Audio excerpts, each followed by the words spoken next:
going on YouTube? My name is FG3000. I'm back in the place to be and welcome to Realm of Altars. This is a brand new CCG that just went live today, and I'll tell you the reason why I'm saying it like that a little bit later in the video. So if you do want to download the title, I will have the links in the description below. So let's go ahead and jump into the queue. We're going to jump into normal. That's the only thing I have unlocked at the moment. There is no PvE in this game. It's a CCG through and through, so you can only go against live PvP opponents in the game. We're going to be running with the Goon deck here, which is green and yellow. The other free deck that's available is the Mecha deck, which is blue. We're going to go ahead and jump into that. Matchmaking's in pretty quick.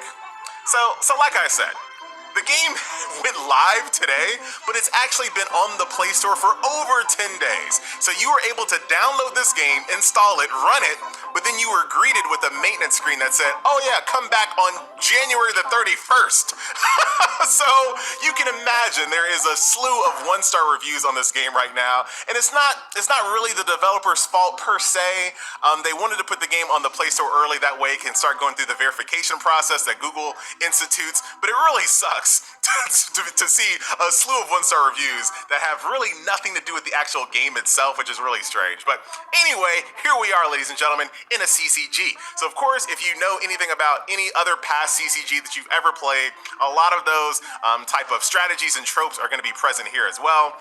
With a gimmick, obviously, all these games are kind of the same with a gimmick.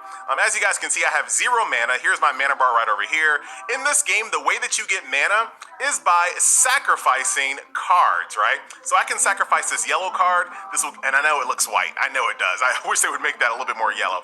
I can sacrifice this yellow card to get 1 yellow mana, or I can sacrifice a green card to get 1 green mana. Now I'm gonna have to do that. So we're gonna go ahead and sacrifice this card, throw it into the abyss. As you guys can see, I now have 1 green mana.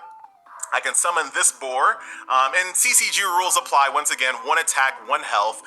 Normally, when you summon a creature, it has summoning sickness, like in most CCGs, but this character has an ability called Dash, which allows you to basically attack on the turn that you're summoned. Pretty straightforward. You've seen it before. I'm done with my turn. There you go. So let's see what this guy has. So another thing here, as you guys can see, each opponent has basically, he started off with 3 shield, 20 health. So if you go first, basically, you start off with 2 shield, 20 health, and then your opponent has 3 shield, 20 health. What does the shield mean? Basically, when I attack him directly, I attack his shield first. Every single time I hit his shield, so 2 more times I can hit his shield, every single time I do that, he will be able to draw a card. So it's basically a mechanic that kind of keeps you in the game a little bit. So let's keep going here. I'm gonna go ahead and sacrifice. Sacrifice this little mouse here. Now, the strategy that you really want to kind of do is you want to sacrifice the cards that you're not going to be able to summon for a while, and then just kind of hold on to your low-cost summon cards at the very beginning, and then transition to your mid-game and to your late game as you continue on. But to be honest, that's the only trope.